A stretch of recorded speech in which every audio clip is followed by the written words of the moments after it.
Fala, mulheres e homens! Eu sou o Diego Coelho, professor de física, e hoje eu vou falar de um tema que vocês escolheram com 62% para eu poder fazer uma super revisão voltada para o Enem. Bom, eu achei essa uma escolha muito boa, porque circuito elétrico até 2019 caiu pelo menos uma questão todos os anos na prova do Enem. Então, se liga aí, porque essa não será uma revisão qualquer. Será um verdadeiro manual de tudo que cai no Enem sobre eletrodinâmica, que é circuito elétrico. Gente, essa revisão ficou muito boa. Vale a pena vocês assistirem até o final, fazer as suas anotações bem feitas, porque eu vou revisar 21 tópicos de circuito elétrico que costumam cair no Enem.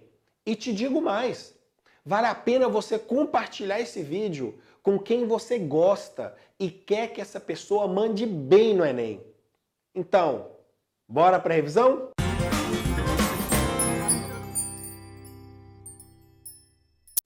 Então, nessa revisão de eletrodinâmica, eu não vou abordar dois tópicos.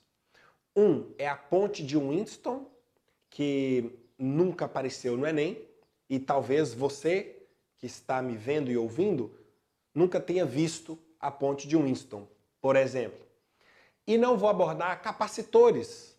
Capacitores já caiu e cai no Enem, mas ele não está necessariamente dentro de eletrodinâmica.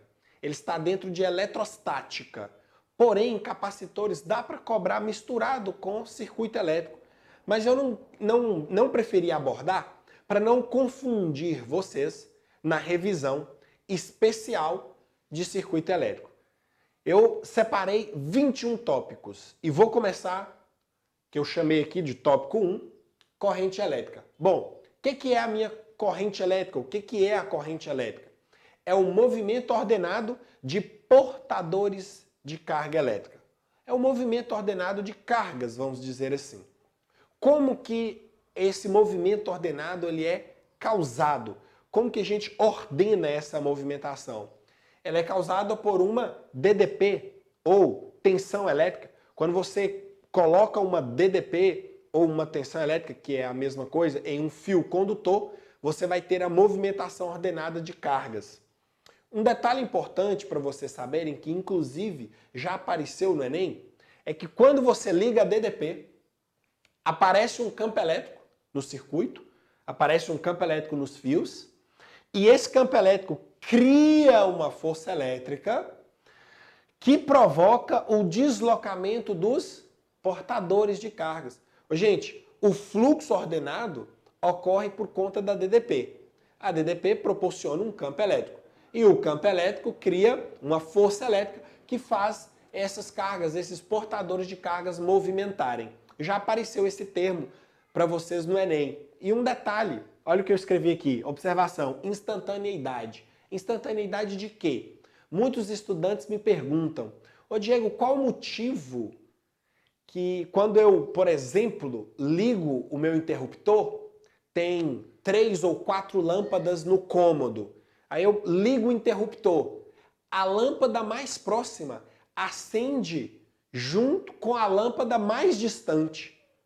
Por que que todas elas ligam ao mesmo tempo? Não era para que recebe a corrente primeiro, ligar primeiro?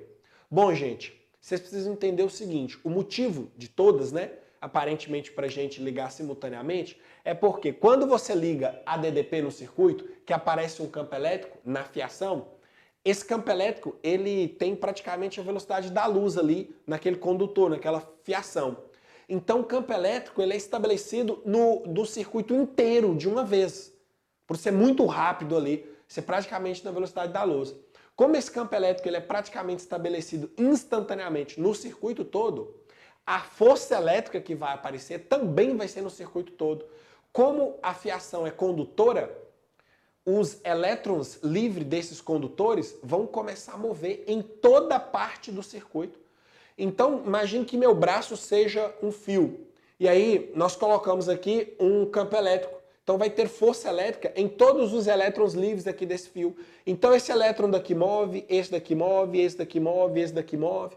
todos vão mover praticamente instantâneos, vamos dizer assim, né? Instantaneamente. Então a lâmpada que estiver aqui vai ser acendida pelo elétron mais próximo. A lâmpada que estiver aqui vai ser acendida pelo elétron mais próximo. A que estiver aqui pelo elétron mais próximo. E assim por diante. Esse é o motivo que, pra gente, parece que todas as lâmpadas, por exemplo, de um cômodo, ligam instantaneamente. Beleza? Guardem isso. Outra coisa importante de vocês lembrarem. Existem aqui a corrente contínua e a corrente alternada. Os vestibulares, incluindo o Enem, já cobra isso aqui de vocês como conhecimento prévio. Quem são os fornecedores aí de corrente contínua? Por exemplo, pilhas e baterias. Você já tem que saber isso. Pilhas e baterias fornecem correntes contínuas.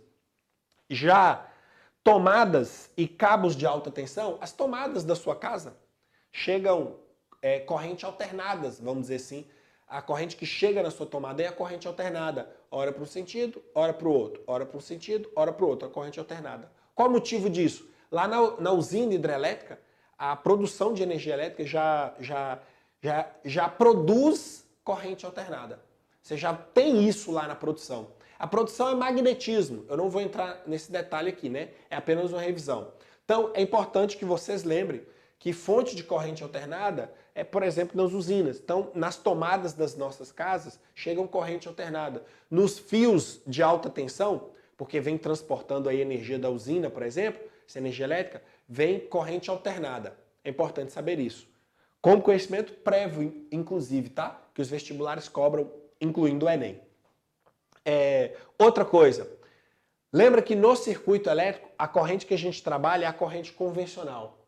É a corrente que vai do maior potencial para o menor potencial elétrico.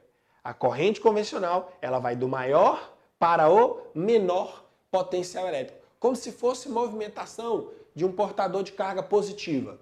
É convenção isso. Sai do maior potencial e vai em direção ao menor potencial. Nos próximos tópicos, quando eu representar um circuito inteiro, eu vou mostrar essa representação aqui e falarei isso de novo para vocês recordarem. Mas, lembre disso, a gente trabalha em circuito corrente convencional. Como é que a gente calcula corrente elétrica? É a quantidade de carga por tempo, né? É a movimentação ordenada de portadores de carga. Então, é a quantidade de carga por tempo. Lembra que aqui é módulo, não importando se essa carga é positiva ou negativa. Passou carga, você conta como corrente elétrica. Então, corrente elétrica é a quantidade de cargas por tempo. Está aqui o módulo, porque não importa se ela é positiva ou negativa. Unidade de carga é coulomb, de tempo é segundo. Coulomb por segundo é ampere. Fique atento, porque o Enem gosta muito, tem isso como competência, como habilidade, a análise das unidades na física.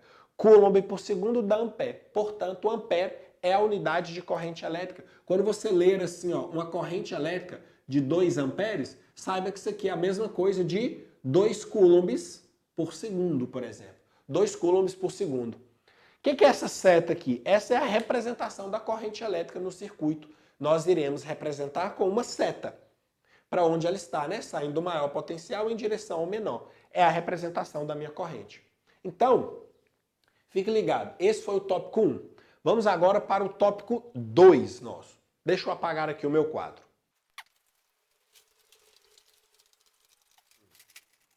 O segundo tópico que eu quero destacar é a tensão elétrica. Bom, a tensão elétrica dentro de um circuito, ela pode aparecer em um exercício como diferença de potencial elétrico, que é a mesma coisa que DDP, fonte elétrica, baterias, pilhas, força eletromotriz, gerador, até voltagem. Não é um termo muito tecnicamente falando muito correto, mas também aparece. Então todos esses termos aqui, caso eles apareçam para vocês dentro de um exercício, eles estão falando da mesma coisa, da tensão elétrica. Eles estão falando da fonte de energia de um circuito elétrico, vamos dizer assim. Bom, qual o objetivo da tensão elétrica, da bateria em um circuito? Ela fornece energia elétrica aos portadores de carga. É essa fonte que energiza os portadores de cargas. E esses portadores, nós vimos, né, no item anterior, é a corrente elétrica que vai levar essa energia para os consumidores, vamos dizer assim, né? A tensão elétrica, eu costumo dizer que ela é a fornecedora de energia, a corrente elétrica é a transportadora de energia e os outros elementos, resistências, receptores, os motores, são os consumidores de energia. Muito bom. No geral, a tensão elétrica, a bateria, a gente trabalha ela sendo ideal. E aí a resistência interna ela vai ser zero. Quando não for ideal, nós vamos trabalhar mais com a ideia de gerador, de um gerador comum. Nos tópicos para frente, eu também vou relembrar, vou revisar essa ideia de gerador. Porém, a maioria dos exercícios, a grande maioria, trabalha com a ideia de fonte ideal. Então, a resistência interna vai ser zero. O que mais eu destaco aqui para gente? A maneira com que a fonte ela é representada no circuito é com esse símbolo. Um traço maior seguido de um traço menor, para representar a diferença de potencial, a DDP. Vale lembrar que a DDP, esse U, que eu estou chamando ele aqui de U, a nossa DDP, vamos supor, de 110 volts, significa 110 joules por coulomb. Esse V é a unidade, né? É volt, mas significa 110 joules por coulomb. O que você tem que entender com isso aqui? Se você tem uma fonte de 110 volts, significa que ela libera 110 joules de energia por cada coulomb de carga. Muito bom. Outra coisa importantíssima, isso aqui já apareceu no Enem e mais de uma vez, inclusive, é a capacidade de uma bateria, a capacidade de uma fonte. Geralmente ela é medida em cargas. E um detalhe, galerinha, as pessoas só lembram que carga elétrica, só lembram que aquilo ali é carga elétrica se for dado em coulombs. Porém, é muito comum, é mais comum, aparecer nas baterias como miliampere-hora, por exemplo. E aí as pessoas não sabem ler isso daqui e pensam até às vezes que isso aqui é corrente elétrica, mas na verdade é carga. Veja, mili não é uma unidade, é um número, é 10 a menos 3. Nossa, Diego, eu tenho dúvida com esses prefixos. Quais são os principais prefixos que eu tenho que saber? Olha só. Nesse momento eu vou colocar aí na tela para vocês. Esses prefixos aí que vocês estão vendo, eles são os principais, os que vocês devem saber. São letras que representam números, tá? Então, saibam esses prefixos, isso aparece demais na prova de física. Bom, esse aqui é o mili, é o 10 a menos 3. Beleza, então mil miliampere-hora significa 1000 vezes 10 a menos 3 ampere-hora. 10 a menos 3 vezes 1000 vai virar 1. Portanto, 1000 miliampere-hora é a mesma coisa que 1 ampere-hora. Mas, galerinha, ampere é coulomb por segundo. E uma hora tem 3.600 segundos. Eu posso cortar esse segundo com esse segundo, vai sobrar coulomb. Então, 1000 miliampere-hora acaba se tornando 3.600 coulombs. Isso aqui é carga, olha. Isso aqui também é carga. Ou seja, 1000 miliampere-hora é a mesma coisa que 3.600 coulombs. Diego, eu preciso decorar isso? Claro que não, gente. Não. Você precisa interpretar isso daqui. Uma dica que eu te dou, sobretudo para os exercícios que normalmente cai sobre isso aqui, sobre bateria, sobre tempo para recarregar uma bateria, fique atentos que é melhor usar essa carga, olha, eu posso usar assim, eu posso usar assim, mas eu já notei que a maioria dos exercícios é melhor você usar a carga em ampere-hora. Mantenha o tempo em hora, troca o mili, né? Substitui aqui o 10 a menos 3 e deixa em ampere-hora. A maioria dos exercícios, quando você usa a carga nesse formato, você acha de uma maneira mais fácil. Você resolve ele de uma maneira mais tranquila. Vai por mim aí nessa dica. Beleza. Dando sequência. Associação de pilhas também já apareceu no Enem. Você já associou pilhas na sua casa? Quando você vai trocar as pilhas de um controle remoto, bem provável que você tenha colocado as pilhas assim, ó, no controle remoto. Aquilo ali é você está fazendo uma associação, que pode ser uma associação em série ou uma associação em paralelo de pilhas. Quando eu junto duas pilhas em série, eu coloco aqui o seu símbolo, é menos, mais, juntinho. Vamos supor que essas pilhas têm 1,5 volts de DDP, tensão elétrica. O que isso significa para mim ligá-las em série? No final das contas, essa ligação vai fornecer a soma das tensões. Então ela vai me fornecer 1,5 mais 1,5, vai fornecer 3 volts. Moral da história, quando você associa pilhas em série, você está querendo somar os volts dela e mandar uma quantidade maior para aquele circuito. Quando você liga duas pilhas em série, por exemplo, num controle remoto, se aquelas pilhas forem de 1,5 volts, significa que o controle precisa de 3 volts. Né? Então você junta duas pilhas de 1,5, vai dar um total de 3 volts. Um outro símbolo para representar isso aqui é dessa maneira, né? É o símbolo da própria bateria. Olha só, menor potencial, maior, menor, maior. Eu estou juntando aqui, estou fazendo uma associação de pilhas aqui, do mesmo jeito vai me fornecer 3 volts. E a associação em paralelo, qual que é a importância dela para a gente? Olha aqui como ela seria associada. Está aqui uma pilha, o menos mais, uma fiação conectada, e aqui vai ser distribuído por um circuito elétrico, por exemplo. Outra maneira de representar é desse jeito, né? O símbolo que pode substituir aqui a pilha. Qual a vantagem ou desvantagem? O que acontece quando eu ligo dessa maneira? Olha lá. Nesse caso, a ligação em paralelo vai fornecer a tensão de 1,5 volts. Aqui não tem a soma. É como se, com duas pilhas, é como se uma liberasse metade dos volts e a outra liberasse a outra metade, como se fosse isso. A corrente que elas liberam aqui, a corrente que o circuito precisa, cada um libera metade, é como se fosse isso, né? Como cada uma libera metade, quando você soma metade e metade, dá um inteiro, dá 1,5. Então ela não fornece mais volts. Não é igual essa. Você não tem a soma dos volts. Vai acabar fornecendo, para ficar mais tranquilo para vocês, 1,5. Lembra disso. Cada uma vai fornecer como se fosse metade, se tiver duas. Se tivesse 3, cada uma forneceria 1/3. Na soma, dá 1,5 de qualquer forma. Se tivesse 4 pilhas, cada uma forneceria 1/4. No final das contas, a soma dá 1,5. Beleza, vai fornecer o mesmo potencial de uma só. Qual a vantagem? As pilhas duram mais tempo. Por elas não fornecerem integralmente, elas fornecerem parcelas de suas capacidades, elas vão durar por mais tempo. Como se fosse assim, uma pilha, se ela durasse 1 hora, ligada em paralelo, com duas, duraria 2 horas.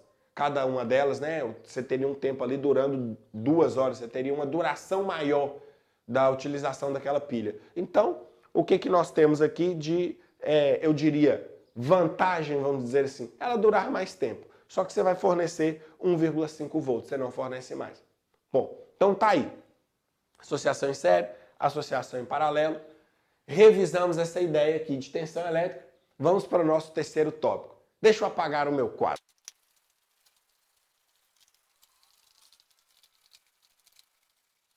No terceiro tópico, eu destaco os resistores ou resistência, e eu gosto de dizer que ele é o nosso terceiro elemento que fecha aí um circuito simples. Nós temos a bateria, que é a fornecedora de energia, a corrente, que é a transportadora de energia, e temos a resistência, que é a consumidora de energia. É aí que está o detalhe. Vamos lá. O que seria a resistência? Qual que é o objetivo? O que ela faz normalmente? O objetivo dela é converter energia elétrica em térmica. Isso aqui, inclusive, é chamado de efeito Joule. Quando você ler esse termo em uma questão, efeito Joule, lembra que é converter energia elétrica em energia térmica. Exemplo, você tem aí o ferro elétrico da sua casa que tem como único objetivo aquecer. Aquilo ali é uma resistência, ele está transformando energia elétrica em térmica. Você também tem o chuveiro elétrico, que ele tem como objetivo aquecer aquela água. Você tem uma resistência ali que faz aquela água esquentar. Você está transformando energia elétrica em energia térmica. Muito bom. Uma observação que é importantíssima, que muitos estudantes erram, gente. Resistência não consome as cargas da corrente. Muitos estudantes acham que a corrente que chega na resistência é outra quando sai. Ele não consome as cargas da corrente. Corrente elétrica é fluxo de cargas no tempo. Uma resistência não consome essas cargas, não gasta essas cargas. Portanto, resistência não consome as cargas de uma corrente. Então, se entrar 2 amperes aqui, sai 2 amperes de carga. Resistência elétrica consome a energia elétrica das cargas. Preste atenção. Resistência gasta a energia elétrica das cargas e não os seus coulombs. Vamos pensar assim. Representação. Aparece muito no circuito parecendo uma molinha, né? Parecendo uma graminha aqui, o símbolo de resistência. A unidade é ohm, que é essa ferradurinha, por exemplo, uma resistência aqui de 2 ohms. Ou pode aparecer assim também para você. Costuma aparecer assim também, como um retângulo. É mais comum essa graminha, mas pode aparecer assim como um retângulo também, representando resistência. Beleza. Outra coisa importante de vocês lembrarem é a primeira e a segunda lei de Ohm. A primeira lei de Ohm, em especial, contém equações que o Enem gosta bastante. Essas equações aparecem muito. Na verdade, eu diria para vocês que essas aqui são as equações mais importantes que temos dentro do circuito elétrico. Mas vamos lá. Olha o que nós temos. Na primeira lei de Ohm, a DDP, né? U é igual a R vezes I, unidade de resistência Ohm, unidade de corrente ampere, Ohm vezes ampere, vai dar volt. Galerinha, é importante lembrar que aqui a resistência ela é constante. Para a lei de Ohm, a resistência ela é constante. Como assim, Diego? Por exemplo, no chuveiro, quando o chuveiro está funcionando, passando corrente elétrica na resistência, a resistência aquece e esquenta a água. Na prática, o aquecimento da resistência provoca variações em seu material, tipo no comprimento, na área, e acaba alterando a resistência dela com temperatura, ou seja, com aquecimento. Então, uma resistência ela pode variar com a temperatura, porém, aqui na nossa lei de Ohm, a gente trabalha com a resistência constante, com a resistência em funcionamento constante. Se você quiser mudar a resistência, você vai colocar outra resistência, tá? Então, a lei de Ohm, ela trabalha com a resistência em funcionamento constante. Como essa é uma função do primeiro grau, se eu desenhar um gráfico de DDP, U, por corrente I, meu gráfico tem que ser uma reta. Ela passa pela origem. Sem DDP, não tem corrente. Então, DDP 0, corrente 0. Ela passa pela origem. Eu desenhei aqui 2 retas, a reta A e a reta B. Para lembrar vocês que a inclinação dessa reta, que dá U sobre I, que é a DDP sobre corrente, é como se você mandasse esse I dividindo aqui, isso vai ser igual a resistência. Como é que você olha a inclinação? É o ângulo que essa reta faz com o eixo X aqui, por exemplo. Repare que o ângulo que a reta preta faz com o eixo X é maior do que o ângulo que a reta de vermelho faz com o eixo X. Portanto, A está mais inclinado que B. A reta A tem uma inclinação maior em relação ao eixo X do que B. Se o A está mais inclinado, a resistência de A é maior que a de B. É importante vocês lembrarem isso aí. Além dessa equação, nós temos que potência é igual a U vezes I, que é a DDP vezes I, né? Volt vezes ampere me dá watts. Potência é igual a V vezes I. Nós temos também, se juntarmos esta potência, esta equação, com esta, nós vamos chegar nessas 2 variações da fórmula de potência. Eu gosto muito delas, acho elas bem interessantes pelo seguinte. Repara, P é igual a R vezes I ao quadrado. Aqui a potência é proporcional à resistência. Se aumentar a resistência, aumenta a potência. E nessa situação, potência é igual a V ao quadrado sobre resistência. Se aumentar a resistência, diminui a potência aqui. Aqui a potência é inversamente proporcional com a resistência e aqui ela é diretamente proporcional com a resistência. Gente, eu gosto dessas equações para chamar a atenção de um detalhe. Muitas pessoas, quando vão falar de potência, vão falar de brilho, por exemplo, inclusive um dos meus tópicos eu vou falar só de brilho, muitas pessoas acham que o brilho depende de um único fator, que a potência depende de um único fator. E não. A potência ela depende de 2 fatores associados. Ou DDP e corrente, ou resistência e corrente, ou DDP e resistência. Então não dá para você virar e falar, a potência é proporcional à resistência. A potência é inversamente à resistência. Depende.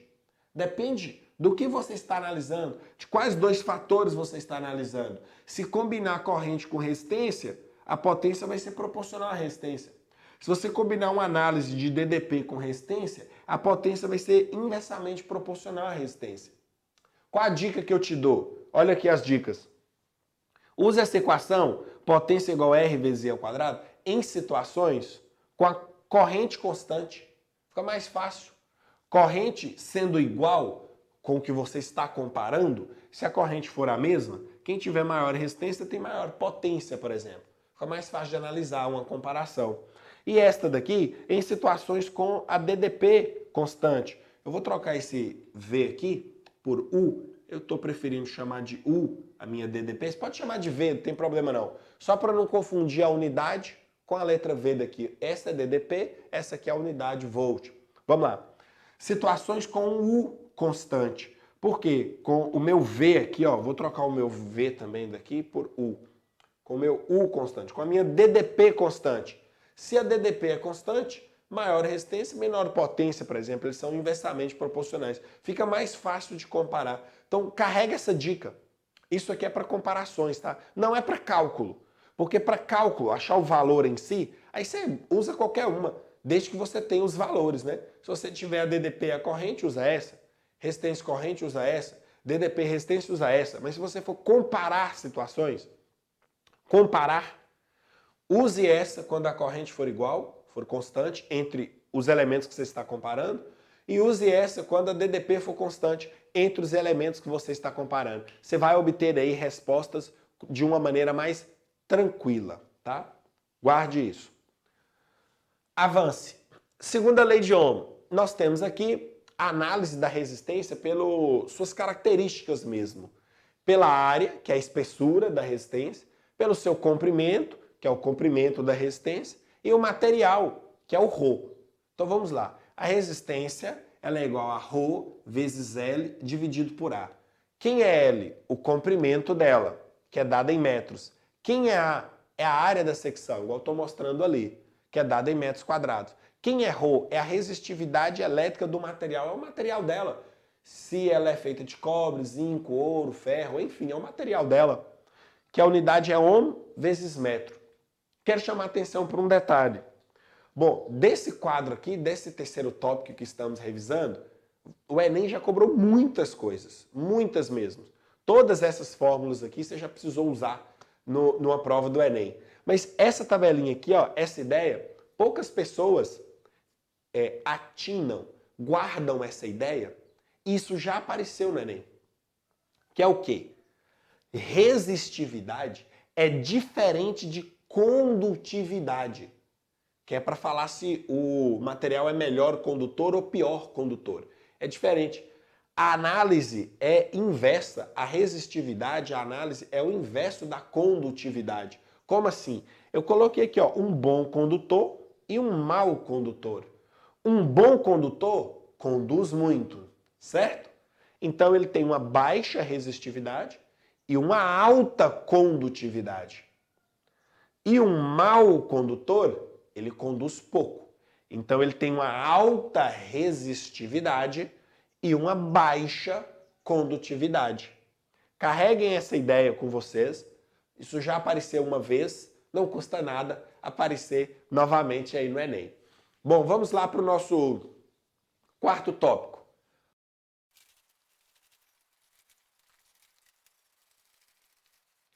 Aqui no tópico 4, eu vou revisar a associação de resistores em série e no tópico 5, a associação de resistores em paralelo.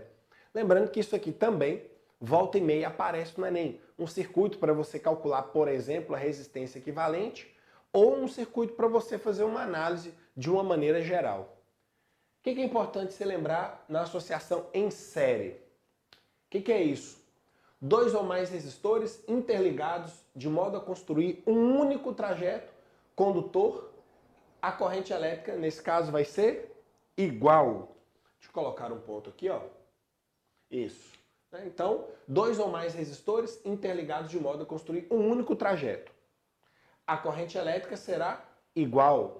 Repara que esses dois resistores estão ligados de tal maneira que tem apenas um único trajeto para a corrente elétrica. Lembrando que a corrente elétrica ela é convencional e ela vai sair do maior potencial da bateria, tendendo a voltar para o menor potencial, como se fossem cargas positivas, isso é uma convenção. Então, eu tenho aqui a corrente saindo, ela só tem esse único caminho para ela percorrer até voltar aqui. Portanto, esse é um circuito com um único caminho, a minha corrente elétrica vai ser igual. Isso aqui caracteriza uma ligação em série. Veja que a corrente que passou no resistor 1 é a mesma que passa no resistor 2. Não esqueçam, resistência não consome carga, não consome corrente, ela não gasta as cargas da corrente. Portanto, a quantidade de carga que entrou aqui, saiu aqui. A corrente é a mesma. Então, a corrente que passa em 1 é a mesma em 2. Isso caracteriza uma ligação em série. Outra coisa importante, se o circuito for interrompido em qualquer lugar, tudo para de funcionar. Por exemplo, se o circuito for interrompido aqui, a corrente para de passar no circuito, para tudo de funcionar. Se o circuito for interrompido aqui, para tudo de funcionar. Se for interrompido aqui no meio, entre essas duas resistências, para todas de funcionar. Não importa. Qualquer lugar que você interrompa um circuito em série, para tudo de funcionar. Então, em série, ou funciona tudo junto, ou não funciona nada. Eu não estou dizendo que se interromper, as coisas vão estragar. Eu estou dizendo que elas vão parar de funcionar, mas se você fizer a conexão, elas voltam a funcionar. Se parar de funcionar a resistência 1, vamos supor que a resistência 1 estrague. Para tudo de funcionar. Mas não significa que a resistência 2 estragou. É só você fazer a conexão na abertura que a resistência 1 deixou, que a resistência 2 volta a funcionar. Não esqueçam disso. As outras características importantes para circuito, para associação de resistores em série. A corrente é igual entre os resistores. A DDP total da bateria vai se dividir entre os resistores. Então a DDP total vai ser a soma da DDP do resistor 1 mais do resistor 2. E a resistência total você vai calcular pela soma direta, a resistência equivalente. Por exemplo, o R1 vale 3, o R2 6. R1 3 mais R2 6 dá 9.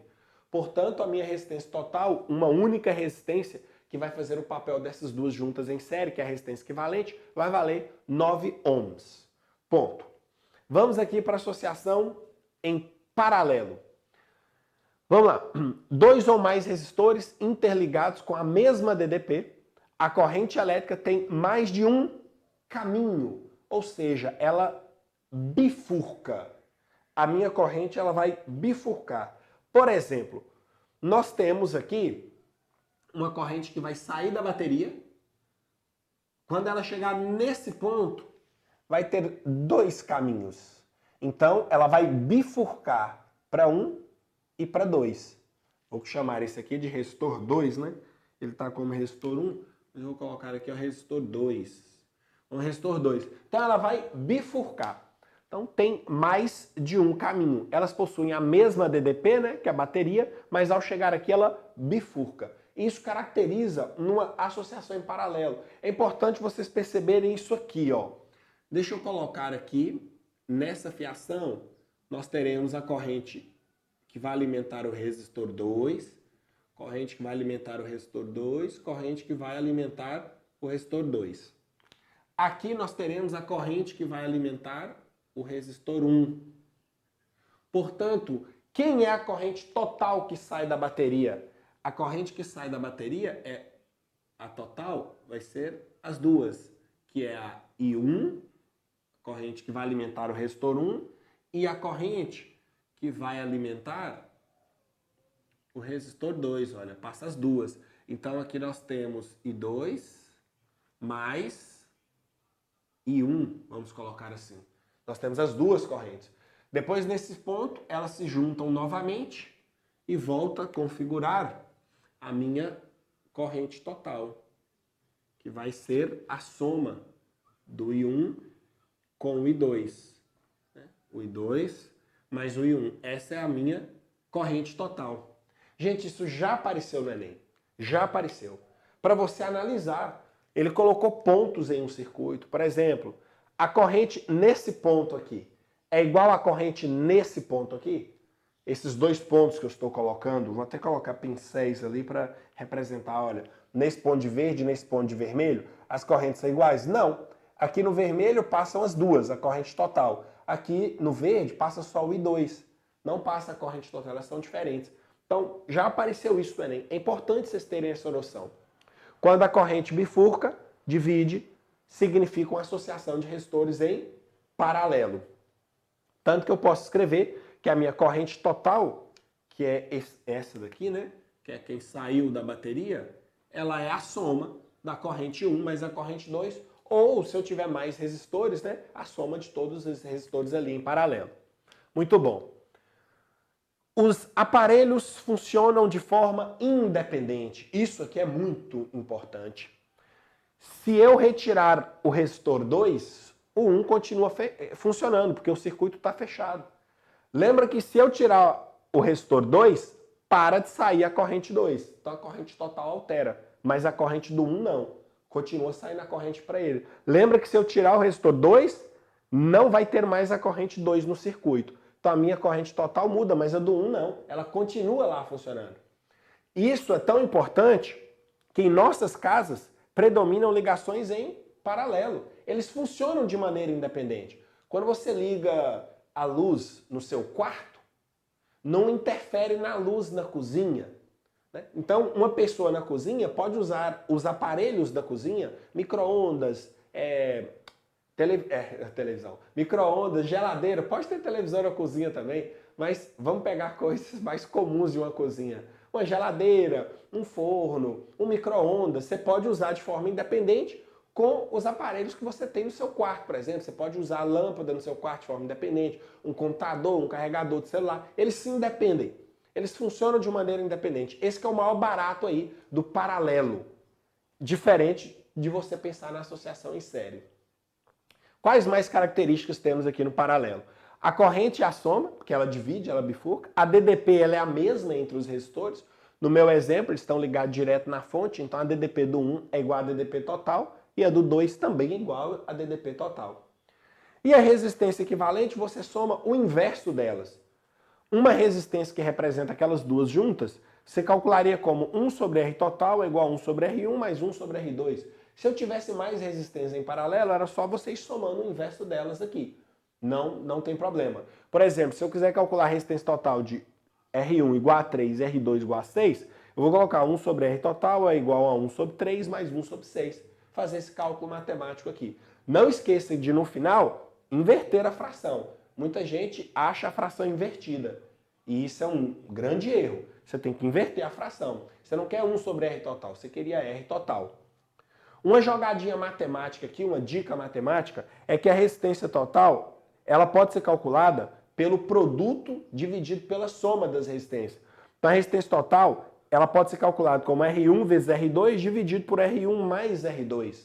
Um detalhe, essa jogada matemática vocês só podem fazer de 2 em 2 resistores. Por exemplo, aqui eu tenho 2. Qual que é o produto? 3 vezes 6? 18. Qual que é a soma? 3 mais 6, 9. Quanto que é 18 dividido por 9? Dá 2. Então já sei que a resistência equivalente entre essas resistências vai dar 2 ohms. Se eu tivesse uma terceira resistência, eu não posso fazer o produto das três dividido pela soma das três. O que você deveria fazer? Faz da 1 com a 2, o resultado faço com a terceira. Essa dica matemática é só de 2 em 2 resistências. E mais uma dica matemática é quando as resistências forem iguais. Por exemplo, se aqui fosse 10 e aqui 10. Você não precisa fazer nem produto pela soma, nem a soma do inverso, por exemplo. Você já pode pegar uma delas, porque elas são iguais, e dividir pelo número delas. Se eu tiver duas em paralelo que são iguais a 10, eu pego 10, que é o valor de uma delas, e divido por 2. A resistência equivalente vai ser 5. Ô Diego, se eu tiver 5 resistências em paralelo com o mesmo valor, pega uma delas e divide por 5. Tranquilo, isso você ganha tempo, gente, na hora da prova. Lembrando que tempo é muito importante, principalmente para a prova do Enem.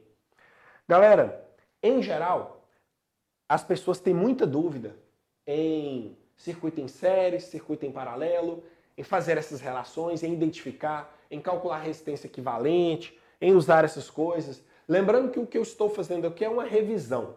Eu não estou dando uma explicação para você entender o porquê de cada coisa. Estou revisando, relembrando, não explicando.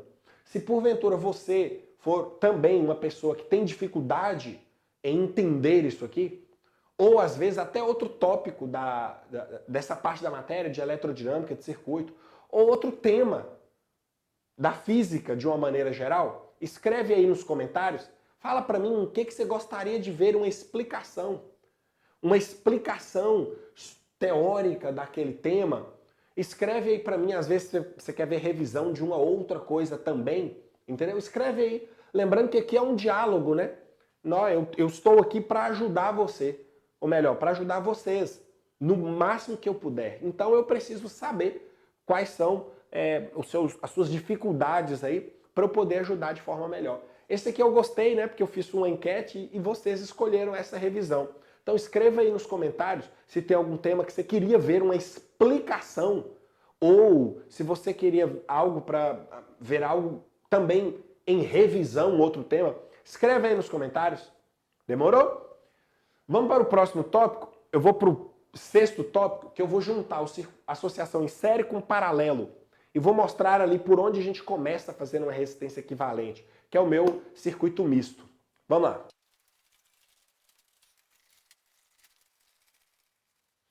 E no sexto tópico, eu vou relembrar aqui a associação mista de resistores.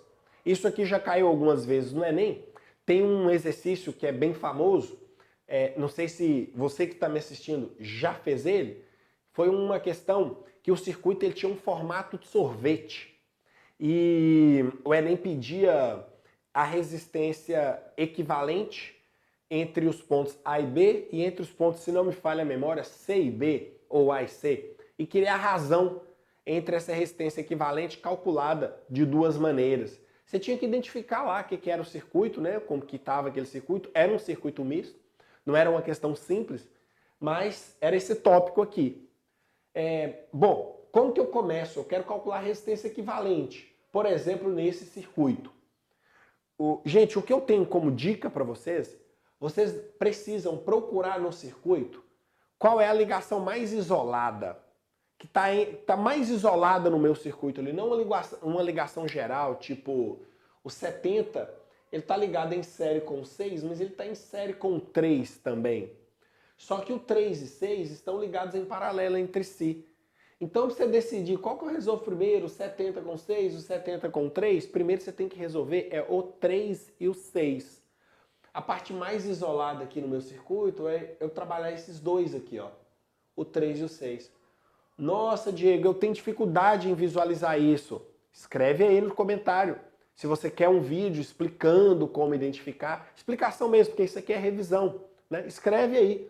Lembra, gente, que para eu fazer um vídeo que te interessa, eu preciso saber o que você quer, quais são suas maiores dificuldades. Escreve aí. Beleza, então eu vou resolver esses dois, que estão em paralelo. Eu vou fazer o produto pela soma. Olha o tanto que essa dica matemática nos ajuda, que dá até para a gente fazer de cabeça, dependendo do valor. Produto, 3 vezes 6, 18. Dividido pela soma, 3 mais 6, 9. 18 por 9 dá 2. Então, o equivalente desse setor vai dar 2 ohms. Então, nós vamos trocar essas duas resistências por uma de 2 ohms. E aí, agora, todas aqui estão com o mesmo caminho, elas estão ligadas em série. Portanto, eu preciso apenas de somar. 70 mais 2, 72. 72 mais 10, 82 ohms. Bom, vamos ver esse exemplo aqui agora. Vocês vão perceber que o resultado desse aqui vai acabar dando igual a esse. Mas eu coloquei um algo a mais aqui. Dentro dessa ligação em paralelo, eu coloquei ligações em série. Então, qual que é a parte mais isolada desse meu circuito aqui? Qual o setor mais isolado? O mais isolado é esse com esse resistor com esse, o de 5 com 1, que estão em série, e o de 2 com 1, que também estão em série. Você tem que fazer equivalente entre eles, e eles estão em série. 5 e 1, 6. Eles estão em série, eu apenas somo. 2 e 1, 3. Então, eu vou somar aqui 3 ohms. Então, a equivalente desse setor e desse setor vai ser 6 e também 3. Veja que ele agora já tomou esse formato aqui de circuito. Nós já fizemos o cálculo de 3 e 6, equivalentes em paralelo, o produto pela soma, 3 vezes 6, 18, 3 mais 6, 9. Dividir o produto pela soma, né? 18 dividido por 9 vai dar 2 ohms. Enfim, isso aqui vai me dar o mesmo resultado do anterior. Tudo em série eu somo, 70 mais 2, 72, mais 10, 82 ohms. Galerinha, volto a repetir. Diego, eu tenho dificuldade nisso ou em outro setor e você queria uma explicação com a minha didática mais detalhada, fala aí nos comentários que eu faço um vídeo sobre, né, aquele tema, explicando detalhadamente para você. Então tá, fechamos aqui o 6º tópico. Vamos para o próximo. No tópico 7, eu vou falar dos geradores. É importante lembrar que um gerador ele tem como função transformar algum tipo de energia em energia elétrica. No geral, ele transforma energia mecânica em energia elétrica. Também é importante lembrar que ele não tem 100% de rendimento. Ele não converte toda aquela energia mecânica, por exemplo, em energia elétrica. Então ele tem perdas. Como que a gente representa isso dentro de um circuito? Primeiro, ele tem um formato parecido com o de uma bateria, que é uma DDP, só que a voltagem dele, a DDP dele, a tensão dele, é representado como esse E, que é a força eletromotriz do gerador. Ele tem uma resistência interna para essa resistência interna representar as perdas que acontecem dentro do gerador. Tudo que você calcular, ou tudo que você calcule referente a essa resistência interna, essa que fica ao lado dele, e em geral a gente representa com R minúsculo, está representando as perdas que acontecem no gerador. Então vamos supor que ele tenha 110 volts de força eletromotriz e fique 10 volts da resistência interna. Então o gerador vai liberar para o circuito 110, que é o total dele, menos o 10 que foi perdido dentro dele, vai liberar 100 volts. Por exemplo, para minha lâmpada, se essa lâmpada estiver conectada nesse gerador. Essa energia liberada, essa DDP liberada para o circuito, ela é chamada de VAB ou UAB, que é a diferença de potencial que a gente chama de útil, né? E aí a gente tem aqui a equação geral dos geradores, que é a DDP útil, que é o VAB, o que é liberado para o circuito. Ele tem que ser igual à DDP gerada, que é a força eletromotriz, que é a total, menos a DDP perdida na própria resistência interna. Lembrando que isso aqui é DDP, que é R vezes I. Naquela ideia que eu tinha comentado com vocês, se aqui for 110 volts e a DDP dessa resistência for 10 volts, então vai ser liberado para o circuito 100 volts. Então 100 é igual a 110 menos 10. Galerinha, as pessoas têm muita preocupação com essa equação.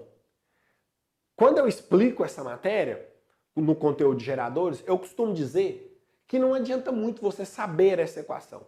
O ideal é você saber os termos. Tudo aqui de gerador você consegue calcular como se fosse um circuito comum, usando V é igual a RI, ou U, né, que é a DDP igual a RI. Usando as equações de potência, você pode analisar normalmente. Você tem que tomar cuidado com os termos. Quando ele perguntar alguma coisa sobre perdido, você vai fazer o cálculo sobre os valores dessa resistência interna. Se ele estiver perguntando o que foi liberado para o circuito, o que é útil, você vai fazer os cálculos do restante do circuito. Tudo que está lá funcionando com o gerador é o que foi liberado para aquele circuito, é o que está sendo usado de forma útil. E quando ele perguntar sobre o total, você vai trabalhar com a força eletromotriz. Então você pode trabalhar com essas ideias, com esses conceitos. Mas se você quiser usar a equação geral dos geradores, tá ótimo, dá perfeitamente. Queria chamar a atenção para um detalhe. Isso aqui é uma equação do primeiro grau e é uma função com o meu coeficiente angular negativo. Isso vai representar uma função decrescente. Se eu criar um gráfico de DDP útil por corrente, Isso vai me dar um gráfico de uma função decrescente. Outra coisa importante, os geradores, muitas vezes eles aparecem para a gente poder resolver, pensar sobre eles, tipo como pilhas. Aí às vezes pergunta qual que é a diferença de uma pilha nova para uma pilha usada. Está exatamente na resistência interna. A pilha nova, ela tem uma resistência interna bem pequena, e aí tem pouca perda nela, e a DDP da pilha, a DDP total, como vai ter pouca perdas, ela vai liberar muito aí pro circuito. Agora, quando você está comparando com uma pilha usada, uma pilha velha, uma pilha usada, a resistência interna da pilha usada ela é grande. E aí acaba tendo muitas perdas na própria pilha usada, na resistência interna. Como ela é uma resistência grande, vai apresentar uma perda grande, e aí essa pilha usada vai liberar poucos volts para o circuito e praticamente não vai fazer nada funcionar. Portanto, se perguntar para vocês aí a diferença de uma pilha nova para uma pilha usada, é a resistência interna. A resistência interna de uma pilha usada é muito grande e de uma pilha nova é bem pequena. Beleza. E caso ele pergunte sobre rendimento, que é essa letra, Ni, gente, rendimento, você vai pegar, por exemplo, a DDP útil, que é o que ele liberou para o circuito, dividido pela DDP total, que é a força eletromotriz. Em geral, esse valor aqui vai dar 0, alguma coisa. Vamos supor que ele desse 0,8. Isso corresponde a 80%. É importante você ter essa ideia. Ponto. No meu próximo tópico, eu vou falar de receptores. O que são os receptores? Ou o que é um receptor? É a mesma coisa que um motor. É tipo um ventilador. Ele tem como objetivo pegar a energia elétrica e transformar em outro tipo, que não seja calor, que não seja esquentar. Porque se o objetivo dele for esquentar, ele vai virar uma resistência, que nós já falamos. Então esse aqui é um motor, o objetivo dele não é esquentar, ele até pode esquentar, mas o objetivo não é esquentar. Tipo o ventilador, o objetivo dele não é esquentar, é girar. Então ele pega energia elétrica e transforma ela em, por exemplo, energia cinética, que está girando, energia mecânica. Esse é o receptor. Ele não libera energia para o circuito, ele recebe energia para o circuito. Probleminha. Muito parecida a representação de um receptor com um gerador. O receptor, ele também é representado com a aparência de uma bateria. Ele tem o V dele aqui, que na verdade é um E é acompanhado dessa vírgulazinha, um E', que a gente chama de força contra-eletromotriz, diferente do gerador, que é força eletromotriz. Esse aqui é contra, ele não está dando energia, ele está recebendo. Ele também tem a resistência interna, esse R', para representar perdas, ou seja, um ventilador, ele não usa de forma útil tudo que ele recebe. Uma parte também é dissipada. Não existe, né, gente, um motor, algo que tem um rendimento 100%. O ventilador também não tem. Então, como é que se representa as perdas no ventilador? Tudo que é calculado nessa resistênciazinha aqui interna. Ô, Dia, como é que eu sei a diferença? Bom, primeiro, por essa vírgulazinha, L' e R'zinho é diferente para o gerador que não tem a vírgulazinha. Aqui é força eletromotriz, aqui é contra-eletromotriz. Aqui a resistência interna não tem a vírgula, essa aqui tem. Primeira diferença. Uma segunda diferença, que é a principal. A corrente, o gerador, ela fornece energia para o circuito. Então a corrente é análoga de uma bateria. Sai do maior potencial e chega no menor potencial aqui a corrente. Já um receptor, essa representação é diferente. Olha aqui, ó, a corrente ela chega no maior potencial e sai no menor potencial, para mostrar que ela chegou com energia, com potencial elevado, e saiu com pouca energia, com potencial menor, para representar que teve uma queda de potencial, que teve uma perda. Então são essas duas diferenças. Linha e R', aqui não tem isso, e aqui a corrente sai do maior potencial, chega no menor. Aqui ela chega no maior e sai no menor. Beleza. As pessoas confundem muito essa ideia aqui do receptor, porque as fórmulas têm os mesmos símbolos, mas elas representam coisas diferentes. Por isso que eu prefiro resolver não usando essas equações. Eu prefiro usar as equações comuns de circuito, as que a gente já conhece, V igual a RI, DDP igual a RI, as de potência. Eu prefiro fazer uma análise do circuito. Mas, vamos lá. O que fala a equação geral do receptor? O VAB aqui, ó, a DDP, VAB, não é a mesma dali. Ali representa o que é útil.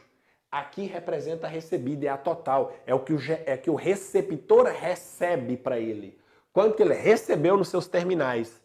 Isso aqui é o VAB, é chamado de recebido, é o total. O E' não é igual aqui no gerador, que é o total, que é o gerado. O E' é o que é útil, é o que ele usa. Por exemplo, um ventilador é a DDP que ele usa para fazer o ventilador girar, por exemplo. É o útil, é o que está sendo utilizado. E o RI é o único que é igual dali. Continua sendo a ideia do perdido, continua sendo perdido. Portanto, olha que faz sentido aqui essa fórmula.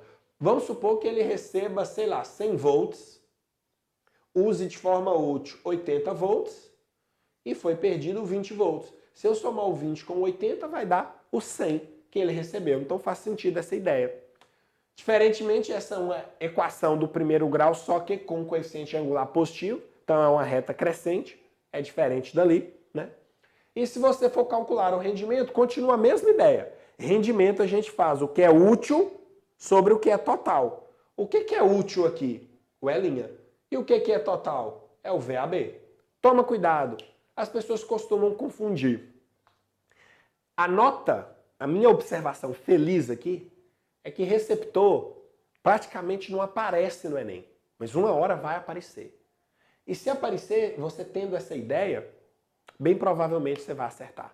Desde a ideia conceitual, que ele recebe energia elétrica e transforma em outro tipo, por exemplo, mecânica, desde usar essa equação ou mexer com o rendimento, tá? É só você ter paciência, analisar e interpretar que você consegue resolver. Ou pode aparecer assim, ó, o meu tópico 9, um circuito com gerador e receptores. Ainda não apareceu no Enem. Circuito já apareceu de tudo. Isso aqui não. Ou melhor, quase tudo. Olha esse circuito aqui. Eu coloquei 2 geradores, tá vendo? 2 geradores, coloquei até com cor diferente. 80 volts, 40 volts. Resistência interna 2 ohms, aquele também. Coloquei um receptor, que seja um ventilador isso aqui, um motor qualquer. Com força contra eletromotriz 20 volts e resistência interna 1 ohm. E ali a resistência da lâmpada. Coloquei também conectada a uma lâmpada de 5 ohms de resistência. Aí, por exemplo, como eu disse, você pode usar as equações comuns que você conhece de circuito. V igual a RI, as de potência, P igual a VI, P igual a RI ao quadrado, ou P igual a V ao quadrado sobre R. Você só precisa saber quais dados utilizar de acordo com a pergunta que ele te fizer. Mas, tendo esses valores, você vai precisar da corrente total. É a única coisa que tem um detalhe diferente aqui. Por isso que eu quis revisar, recordar com vocês, porque vai que esse ano cai. Olha só, eu tenho 2 geradores. Então, eles aqui, né, vão promover a liberação da corrente total no meu circuito, que ele vai ter esse sentido aqui, ó. Ele vai do maior potencial para o menor. Essa é a minha corrente total. Se eu quiser alguma coisa no receptor, eu preciso da corrente. Se eu quiser na lâmpada, eu preciso da corrente. Eu tenho que achar essa corrente. Como é que eu acho a corrente? Eu tenho que dividir volt por ohm para eu poder achar ampere. Como é que eu faço isso aqui? O meu volt vai ser o meu I total. Para eu dividir o volt pela resistência total, eu preciso somar a força eletromotriz de todos os geradores menos a força contra-eletromotriz de todos os receptores dividido pela resistência total. Esse cálculo aqui, por exemplo, ficaria assim, ó. A minha corrente total, ela vai ser igual a, atenção, eu tenho esse gerador de 40 volts, mais esse de 80, menos esse receptor de 20, que é a contra-eletromotriz, dividido pela resistência total. Atenção, 2 desta. Diego, inclui a resistência interna dos geradores do receptor? Sim, elas fazem parte do circuito. Então vamos lá, 2 desse aqui, mais 1 desse aqui, mais 5 da minha lâmpada. Mais 5 da minha lâmpada. Pronto. 40 mais 80, 120. 120 menos 20, 100. 2 mais 2 mais 1, 5 mais 5, 10. Então, 10 ohms. Quando vai dar 100 dividido por 10, vai dar 10 amperes. Essa, por exemplo, é a nossa corrente. Em posse dessa corrente, eu posso fazer resolver qualquer pergunta. Por exemplo, qual que é a potência na lâmpada? Eu posso usar R vezes I ao quadrado, porque eu achei o I. Qual que é a DDP da lâmpada? Eu posso usar V igual a RI na lâmpada, pegar esse R, multiplicar por esse I. Ah, qual que foi a DDP dissipada na resistência interna do receptor? Eu venho que a resistência interna é 1. Eu vou fazer V igual a RI para esse cara aqui, o que foi perdido dentro dele. Eu vou pegar esse R1 vezes esse I que é 10 e vou achar a DDP perdida. Enfim, gente, isso aqui era a única coisa diferente que poderia aparecer aí para vocês. Eu quis colocar aqui na nossa revisão, porque vai que cai esse ano, né? Ainda não caiu. Vai que inaugura esse ano. É isso aí. Vamos para o nosso próximo tópico, que é o 10. Vamos lá. Dando sequência à nossa revisão, eu vou falar agora do tópico 10, que são os interruptores em paralelo, também conhecidos como three-way. Qual que é a função desses interruptores? Eles servem para aquelas situações do tipo, você vai subir os degraus para o segundo andar, aí a escada está escura, lá embaixo você liga em um interruptor a lâmpada, termina de subir os degraus, lá em cima no segundo andar você não quer deixar aquela lâmpada que está clareando a escada acesa. Tem outro interruptor lá que você apaga essa lâmpada. Se uma outra pessoa quiser subir novamente esses degraus, lá embaixo ela pode ligar a lâmpada. Ou se alguém quiser descer, lá em cima também essa pessoa naquele interruptor pode ligar, ou seja, ela pode ligar ou desligar de forma independente, pelo interruptor lá de baixo ou pelo interruptor lá de cima.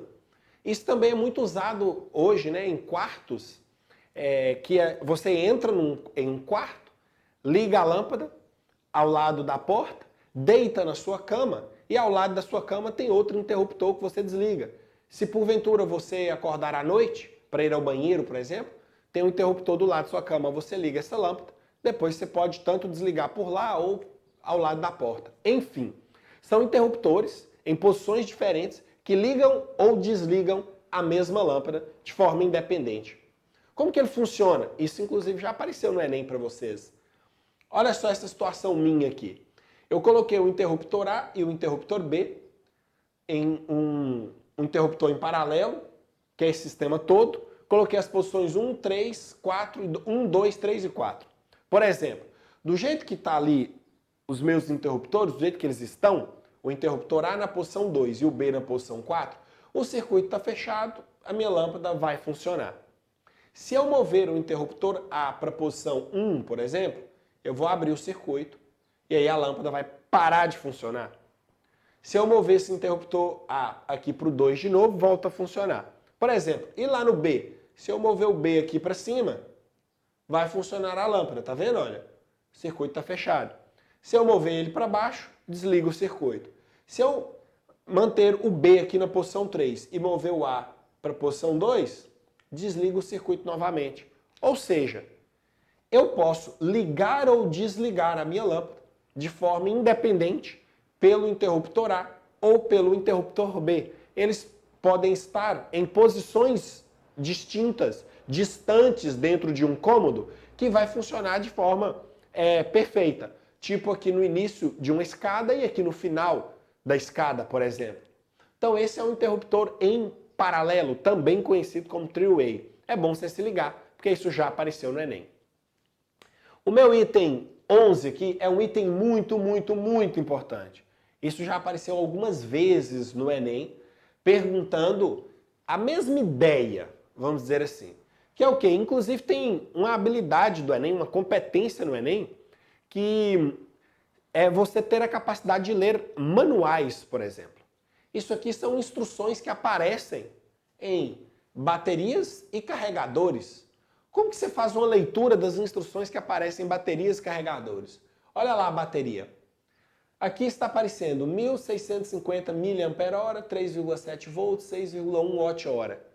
Eu chamo a atenção aqui para um dado da bateria em especial. Esse aqui, ó. Eu comentei com vocês em tópicos aí para trás que isso aqui é a capacidade da bateria, que isso aqui é carga, isso é dado em carga. E a dica que eu dei foi, utilize essa carga, não em coulomb, que isso aqui dá para virar coulomb, mas em ampere-hora, some com esse milha aqui. Esse milha é 10 a menos 3. Some com ele. 10 a menos 3, multiplica isso vezes 10 a menos 3. É a mesma coisa que dividir por 1000. Vai ser 1,65 ampere-hora. Utilizar nesse formato é melhor. Vocês vão ver que eu vou falar um exemplo aqui já já.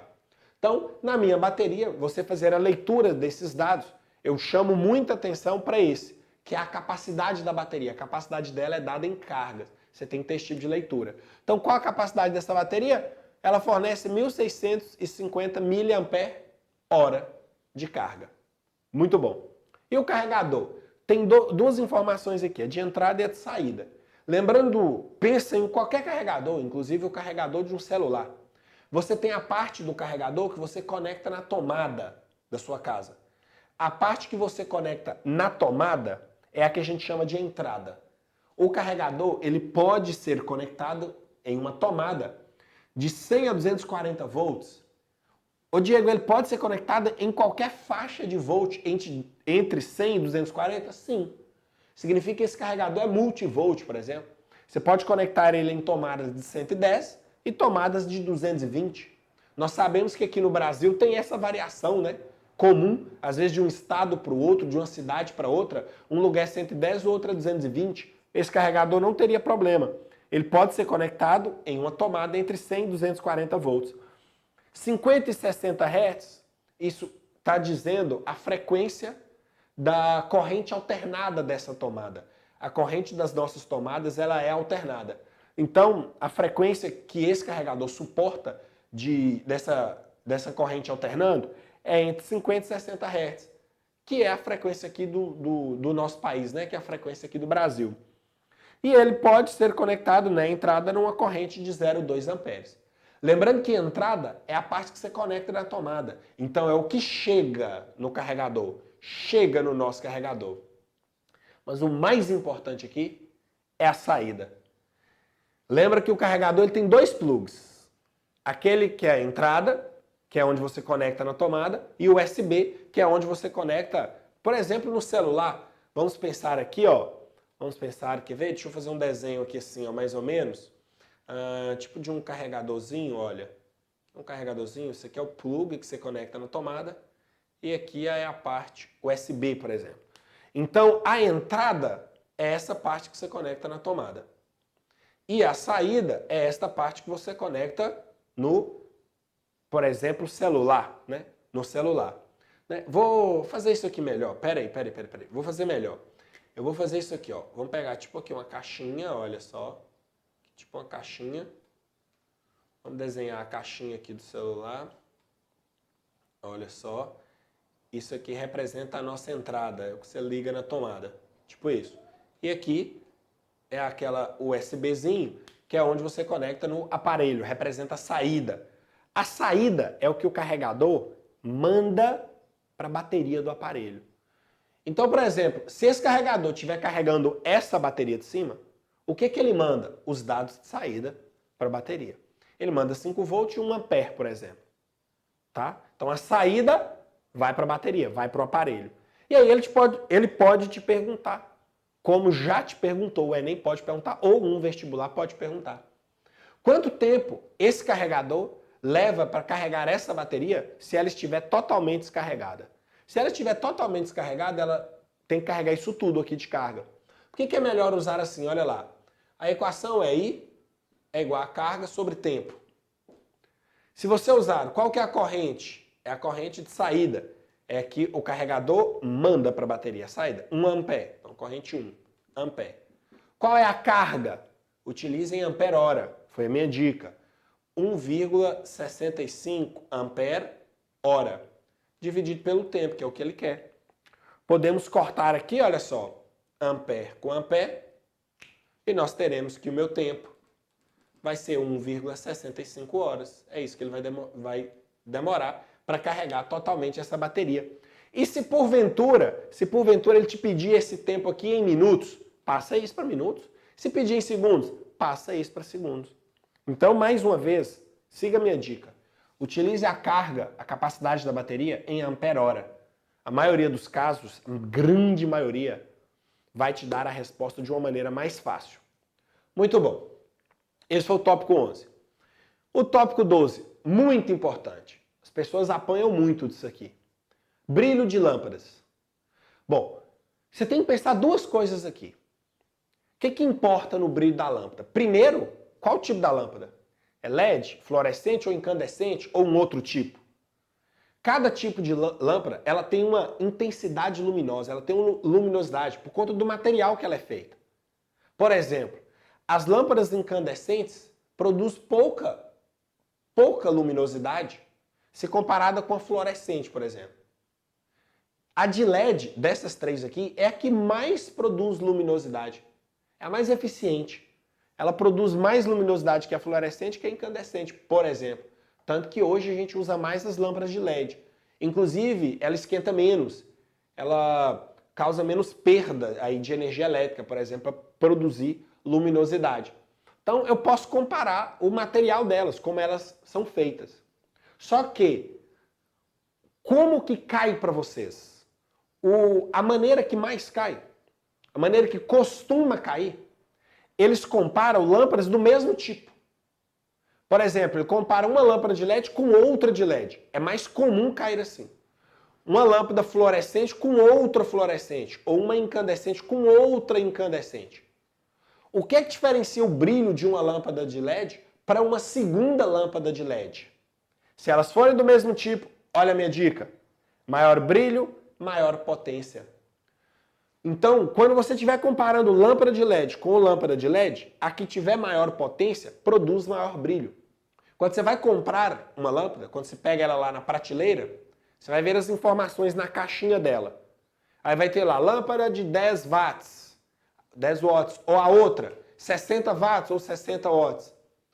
Quando você olhar a lâmpada do mesmo tipo, a potência vai determinar quem brilha mais. Se você quiser uma lâmpada que produz um brilho maior, pegue a lâmpada de potência maior, tá bom? Então, quando você estiver comparando lâmpadas do mesmo tipo, a que desempenhar, quando estiver funcionando uma maior potência, vai também provocar um maior brilho. Guarda isso, porque isso aqui é muito importante e cai bastante. Vamos lá, fechamos aqui o tópico 12. Vamos continuar. Bom, se você chegou até aqui, é porque você está gostando dessa revisão. Então, curta esse vídeo e se inscreva no meu canal. Dessa forma, a nossa relação de amizade, ela vai ficar cada vez mais próxima. Vamos continuar. Item 13, tópico 13, inscrição de fábrica ou valores nominais. Volta e meia aparece isso aqui nos exercícios que envolvem circuito elétrico. E os alunos, às vezes, os estudantes, às vezes, se perdem aqui no que fazer. Gente, o que são essas informações? Isso aqui é o que vem, por exemplo, na caixinha, no manual de qualquer aparelho elétrico. Ele vem as suas informações. Quais são essas informações? As informações para as quais aquele aparelho foi construído. Por exemplo, se você pegar uma lâmpada que na caixinha dela esteja escrito 60 watts, 120 volts, o que isso significa? Que você deve ligá-la numa fonte de tensão de 120 volts e ela vai te entregar uma potência de 60 watts, ela vai desempenhar 60 watts de potência. Ela foi construída para isso aqui. Só que você pode pegar essa lâmpada e levar e fazer uma conexão errada ou não indicada. Você pode ligá-la em uma fonte diferente. Se você ligar em uma fonte superior a 120 volts, você pode estragar essa lâmpada.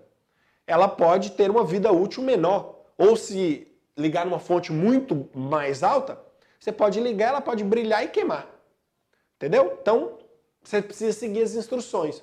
Ou também você pode ligar em uma fonte inferior a 120 volts, que é o inferior ao que ela precisava.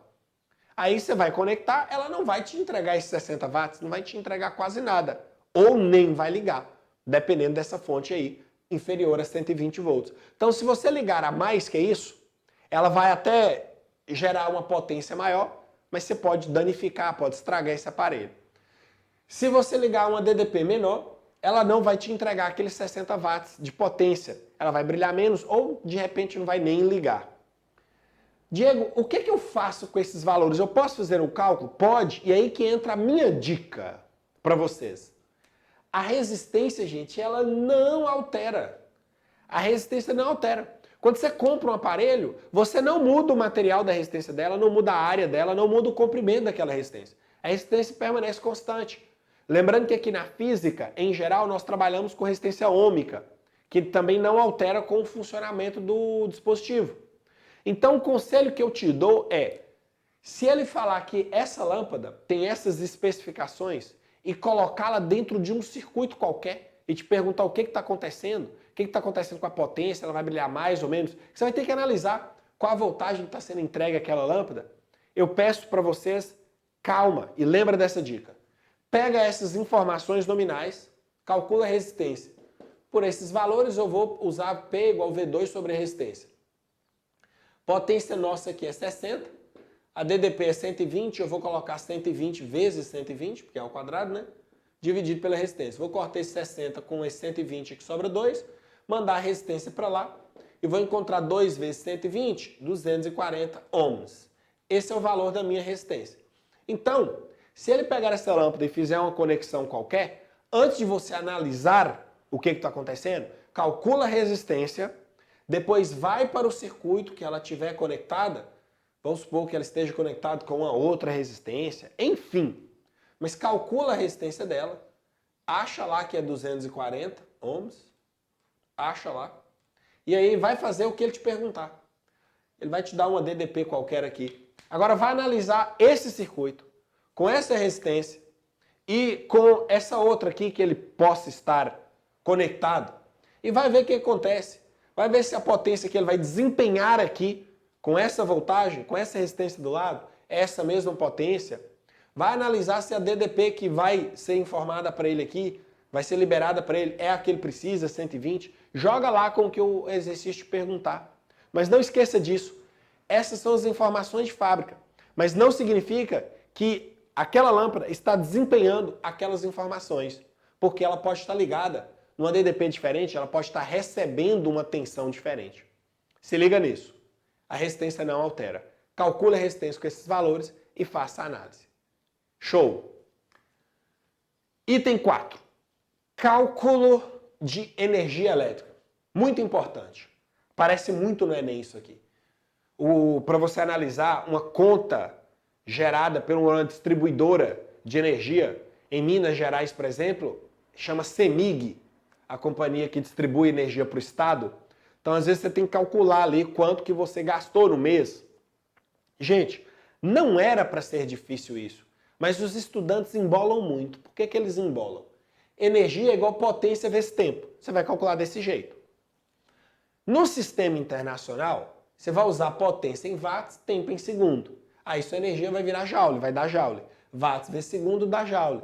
Porém, eu vou até apagar isso daqui, ó. Em geral, não estou dizendo que isso é errado não, tá? É que nem aparece. Vou escrever aqui, ó.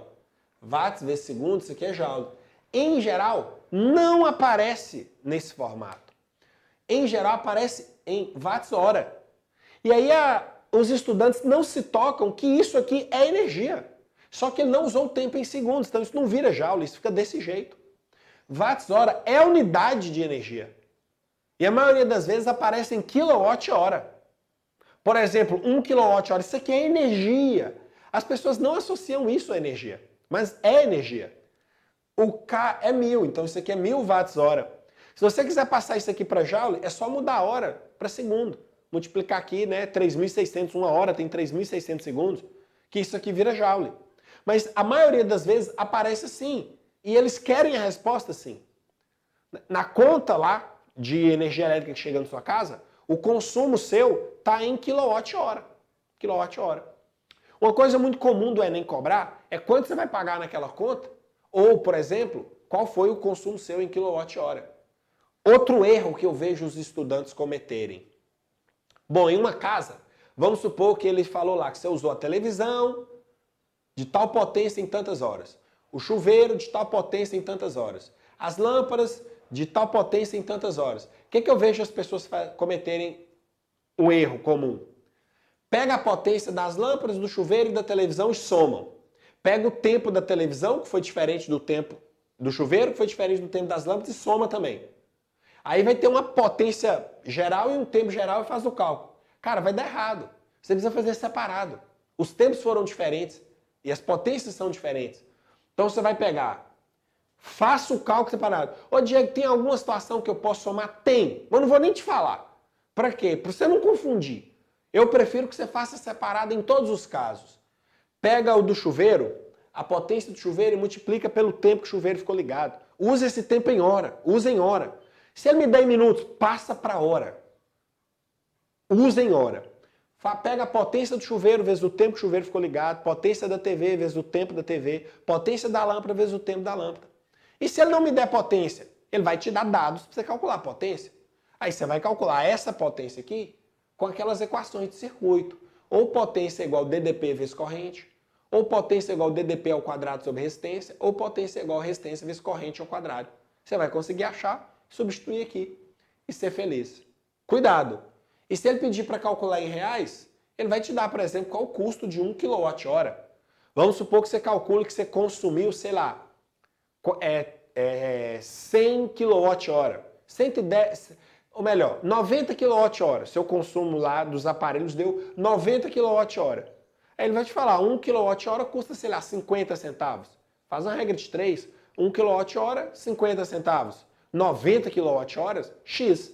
Você vai ver quanto você gastou ali em reais. Importante, hein? Já caiu algumas vezes no Enem. Beleza. Instrumentos de medida. Nós temos aqui o voltímetro e o amperímetro. O próprio nome deles já indica o que eles medem. O voltímetro mede a DDP do elemento que ele está conectado. É importante você lembrar, já caiu o voltímetro de algumas maneiras e amperímetro também no Enem. Inclusive para vocês marcarem um circuito que os elementos estavam ligados certos, voltímetros e amperímetros. Você tinha que lembrar que o voltímetro, para ele ler DDP, tem que ser ligado em paralelo. Para ele ler a diferença de potencial, de entrada e de saída do elemento, ele tem que ser ligado em paralelo. Um voltímetro ideal, voltímetros em geral, tem resistência muito grande. Mas o ideal, você considera a resistência interna dele infinita, tá? Ele tem que ser ligado em paralelo. Beleza. Lembrando que ele só é um instrumento de medida, ele não participa do circuito, do cálculo das coisas do circuito. Ele sendo ideal. Ele é ligado desse jeito, né? Paralelo, com o elemento que você está medindo a DDP. O amperímetro, o nome indica, mede corrente elétrica do elemento que ele está ligado. Tem que lembrar que o amperímetro tem que ser ligado em série. Então, quando caiu no Enem, você marcar o circuito que os elementos estavam corretos, você tinha que escolher o circuito que todos os voltímetros estavam em paralelo e todos os amperímetros estavam em série. Essa é a nossa resposta, seria a nossa resposta. Já caiu mais de uma vez, tá? Para vocês terem uma noção. O amperímetro ele tem que ser ligado em série com o elemento que ele quer fazer a leitura da corrente. Um amperímetro tem resistência interna muito baixa. O ideal a gente considera a resistência interna nula. Tá vendo que eles são completamente opostos, né, esses elementos.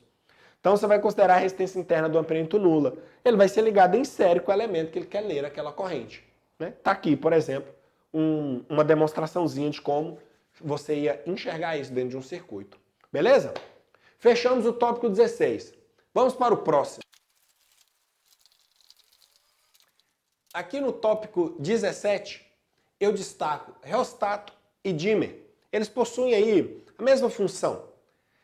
Qual que é a função deles? Como que eles trabalham dentro de um circuito elétrico? Veja bem, vocês já devem ter visto, por exemplo, um quarto de criança que tem uma lâmpada, ou um quarto qualquer que tem uma lâmpada, e nele tem um dispositivo que você fica girando e alterando o brilho daquela lâmpada ali, por exemplo. Quando você está girando aquilo ali, normalmente quando você muda a posição, às vezes tipo num ventilador, que você faz com que ele fique mais rápido ou mais devagar, quando você muda o brilho daquela lâmpada, que ele fica naquele quarto que ele fica mais intenso ou menos intenso, quando você está girando aquilo, o que na verdade vocês estão fazendo é mudando a posição de uma resistência que está associada com aquele dispositivo. Aquilo ali a gente chama de reostato, de dimmer. Como é que ele funciona? Ele tem aqui, ó, veja bem, a corrente vai passar aqui pela lâmpada e vai passar pelo nosso dispositivo, certo? Para voltar para a bateria. Nesse momento aqui, meu circuito está desligado. Quando eu conecto o meu reostato aqui, ó, na posição 1, por exemplo, a corrente ela vai passar pela lâmpada por uma resistência, seguir aqui e voltar para a bateria. Quando eu posicionar ele no ponto 2, a corrente vai passar pela lâmpada por duas resistências e descer e voltar para a bateria. E quando eu conectar na posição 3, vai passar pelas três resistências, além da lâmpada. O que eu estou fazendo com isso? Quando eu tenho a posição 1, a DDP vai dividir entre a lâmpada e essa resistência. Quando eu coloco na posição 2, a resistência aumenta. Então a DDP vai dividir entre a lâmpada e uma resistência maior. Então, ao mudar para a posição 2, esse reostato ele vai roubar mais energia da DDP, da bateria, vamos dizer assim, e a corrente do circuito vai acabar sendo menor, por exemplo. E quando eu pôr na posição 3, vai ser menor ainda. O que vai causar aqui, por exemplo, uma diminuição no brilho. E se eu for voltando aqui a chave, vai aumentando, por exemplo, o brilho daquela lâmpada. Bom, então essa é a função aí do reostato e do dimmer. Vou deixar ele ligado aqui na posição 2, olha só, como se esse circuito estivesse funcionando dessa maneira. A corrente passa aqui pela lâmpada, chega aqui no nosso reostato, desce aqui e volta para a bateria. Ela estaria com esse funcionamento. Muito bom. Fusíveis e disjuntores também possuem a mesma função. Apesar deles serem diferentes, eles possuem a mesma função. O que é um fusível ou um disjuntor? Eles são limitadores de corrente. Eles são dispositivos de segurança. Eles são dispositivos que são colocados no circuito de tal maneira, vamos supor, isso aqui é um fusível, que ele suporte uma corrente de 2 amperes. E aí você vai ligando aparelhos nesse circuito.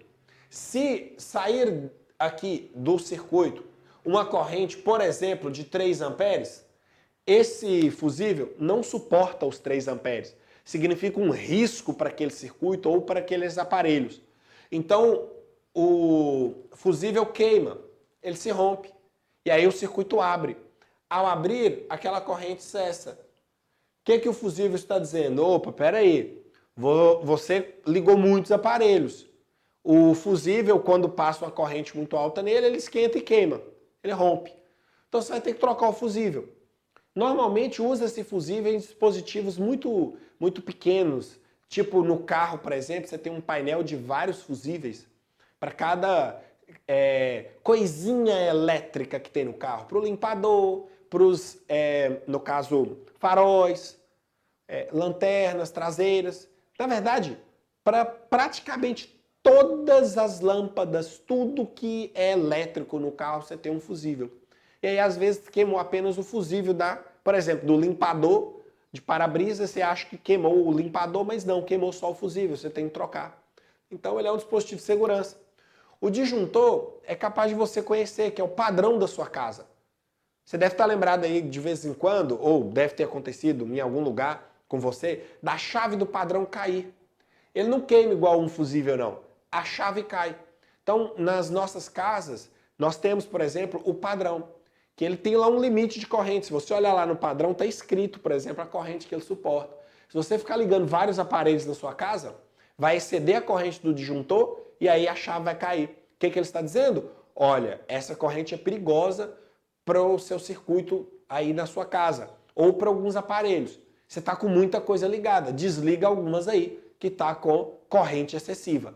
Aí você vai lá, volta a chave, ele liga o circuito de novo, ele é diferente do fusível, né, que você tem que trocar, o disjuntor você não tem que trocar, só ligar a chave e aí volta a funcionar. Então são instrumentos de segurança, são limitadores de corrente. Lembrando que essas coisas que eu estou mostrando para vocês aqui não altera a análise de circuito elétrico, os cálculos, não altera, tá? As fórmulas continuam a mesma, a maneira de você pensar série, paralelo, continua tudo igual. Só que se você colocar esses elementos, você vai ter que analisar o circuito, o que eles estão fazendo ali. Por exemplo, esse é um limitador de corrente. Ele passava no máximo 2 amperes. Se passar mais que isso, ele rompe. Se passar menos, ele deixa fluir tranquilamente. Muito bom. O tópico 19. Ao ligar o chuveiro, o brilho da lâmpada diminui. Por quê? Vocês já viram isso na vida real? Em alguns lugares? Você está lá com a luz da sala ligada. Aí alguém vai tomar banho. Quando essa pessoa liga o chuveiro, aí o brilho da lâmpada diminui. Né? Você está lá, vamos supor, seria tipo isso aqui, ó. Vou desligar minha lâmpada aqui. Você está lá na sala. Aí uma pessoa vai, liga o chuveiro, diminui o brilho da lâmpada. Desliga o chuveiro, o brilho volta. Vocês já perceberam isso? Em algumas situações? Bom, por que isso acontece? Em geral, gente, isso não aparece muito para vocês nas questões de física, porque a gente despreza a resistência da fiação do circuito. É os fios, os cabos mesmo, que conectam os aparelhos. A gente considera eles ideais. A gente considera desprezível suas resistências. Mas, na verdade, elas não são desprezíveis. Os fios possuem resistência. Os fios possuem um material, possuem um comprimento, possuem uma área. Eles possuem resistência. E esses fios esquentam. E eles roubam energia da sua casa. Eles roubam energia elétrica. Aí olha o que acontece. Na vida real, a resistência dos fios tem que ser considerada. Aí quando você liga o chuveiro, como o chuveiro precisa de muita corrente para esquentar, ele vai exigir da fonte da sua casa muita corrente. Então vai passar muita corrente pela fiação. Então a fiação vai esquentar muito. Então a fiação vai dissipar muita energia. Já que ele vai dissipar muita energia, vai acabar sobrando menos para o sistema. Então aquela lâmpada que estava lá, vamos supor, com 100 volts utilizando para ela, quando liga o chuveiro, que tem uma corrente grande circulando, vai gerar uma corrente grande, vai proporcionar uma corrente grande circulando nos fios, os fios vão fazer com que caia uma tensão maior neles, porque eles vão esquentar mais. Então antes, com o chuveiro desligado, ia 100 volts para a lâmpada, ao ligar o chuveiro, passando uma corrente grande, vai ter uma queda de tensão, uma queda de energia nos fios maior. E aí vai liberar menos volts para aquela lâmpada, menos que 100. Antes era 100, vou falar assim, vai, por exemplo, 90. Aí na hora que manda menos volts para a lâmpada, instantaneamente você vê o brilho dela caindo. Tá bom? Então, por que quando você liga o chuveiro, o brilho da lâmpada diminui? Porque o chuveiro vai fazer com que circule uma corrente maior pela fiação. A fiação vai esquentar mais, porque a resistência delas não é desprezível na vida real. E elas esquentando mais, vai ter uma queda de energia maior na fiação, uma queda de potencial elétrico maior na fiação, sobrando menos para a lâmpada. E aí a lâmpada vai acabar brilhando menos. Beleza. Tópico 20. Curto-circuito. O que é um curto-circuito? Bom, um curto-circuito é você ligar um fio, por exemplo, que a gente considera sua resistência muito baixa, tipo desprezível. Você pega esse fio e conecta de um lado no outro do resistor. Quando você conecta esse fio desse jeito, usando o termo técnico, é como se você estivesse reduzindo a diferença de potencial nos terminais desse resistor a zero. Praticamente não está tendo diferença de potencial nesse resistor, que você ligou um lado direto no outro. E para ter corrente elétrica, precisa ter diferença de potencial. Portanto, ao ligar esse fio desse jeito, a corrente elétrica que sairia dessa bateria, ela ia passar por esse fio, pular a resistência, olha, e seguir para as outras. Então essa resistência estaria fora do circuito. A gente diz que deu um curto-circuito nessa resistência. Se você ligasse esse fio um pouco mais para lá, ó, tipo aqui, essas duas não funcionariam. Só essa funcionaria, não teria DDP suficiente aqui nessa resistência. A gente pode falar DDP nula, né? Considerando esse fio aqui de resistência interna nula. Então não vai ter DDP nessa resistência, a corrente vai pular essas duas e passar nessa daqui. E por fim, temos mais um outro curto-circuito aqui. Ó. Esse curto aqui é no circuito todo, porque nenhuma resistência vai funcionar. Esse curto-circuito aqui, muitas pessoas já viram dele. Às vezes, esse curto-circuito aqui, ele tem mais chance de causar uma explosãozinha, por exemplo, faísca e tal. Por quê? Olha o que acontece, gente. Corrente, ela é igual a V sobre a resistência. Ao conectar esse fio aqui, a minha DDP não mudou. Mas a resistência do circuito, ela mudou. Ao conectar esse fio, a resistência ela reduziu muito, né? Porque elas não estão funcionando. Só tem a resistência da fiação. Então ficou a resistência muito pequena. Então nós teremos uma corrente muito grande. Uma corrente exageradamente grande, porque praticamente não tem resistência no circuito. Com a resistência muito pequena, a corrente muito grande, esses fios vão esquentar muito e ele vai romper em algum lugar, vai gerar aquela centelhazinha. Isso aqui é muito perigoso. Pode causar incêndio. Aqui é um curto no circuito todo. Beleza? Então o que é curto? Basicamente, você conectar um fio em um terminal de um resistor, o mesmo fio com resistência desprezível no outro lado do resistor.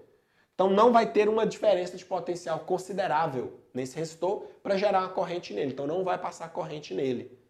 Se no circuito tiver corrente, a corrente vai passar pelo fio, vai pular a resistência.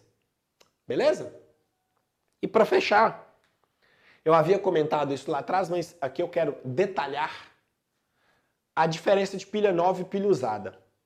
Gente, se você pegar aqui um voltímetro e conectar numa pilha nova, a pilha nova está lá sem funcionar. Você tem a pilha aqui, ó.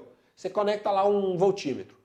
Na nova, nos terminais aqui, AB, por exemplo, olha, AB se conectou aqui um voltímetro. Ou na usada, conectou aqui também um voltímetro, olha, nela. O voltímetro vai ler aqui 1,5 volts e nessa também 1,5 volts. Lê a mesma voltagem, a mesma DDP. Ela não está funcionando, não está tendo perdas, não está conectada a um circuito. Você vai ler a diferença de potencial dos terminais dela. Vai ler 1,5. Tanto para nova quanto para usada. Mas se você pegar a nova e ligar ela numa lâmpada, a lâmpada vai funcionar. Se você pegar a usada e ligar na lâmpada, ou o brilho dela vai ser muito fraco ou não vai funcionar. Por que isso acontece? A representação aqui na física é pela resistência interna. A pilha nova ela possui uma resistência interna muito pequena. Então quase não tem perdas. Então ela libera bastante dos 1,5 volts que ela tem para aquela lâmpada. Já a pilha usada, a gente representa ela com resistência interna muito grande. Então a pilha usada vai ter muita perda dentro dela. Então ela quase não libera nada daqueles 1,5 volts. Quase não libera nada. Então aquela lâmpada que estiver conectada numa pilha usada quase não vai funcionar, porque está ficando praticamente tudo lá dentro na resistência interna. Então a diferença da pilha nova para a pilha usada é a resistência interna, tá? Carreguem isso com vocês. Qualquer momento isso vai aparecer no Enem. Vai aparecer na sua prova. Beleza? Gente, é isso aí. Fechamos aqui a nossa revisão, bem detalhada, como vocês pediram. É uma revisão, não é explicação detalhada de conteúdo, né? Mesmo assim, eu espero que vocês tenham gostado, que ajude vocês a relembrar as coisas. Eu fiz com muito carinho para vocês. Então, de coração, eu espero que vocês tenham gostado. Desejo fortemente que Deus abençoe vocês com muita sabedoria e fica aí minha torcida para o seu sucesso, nos seus objetivos, nos seus vestibulares, tá bom? Fique aí minha torcida para que você consiga alcançá-los, beleza? Ó, beijos e abraços, tamo junto, valeu, fui!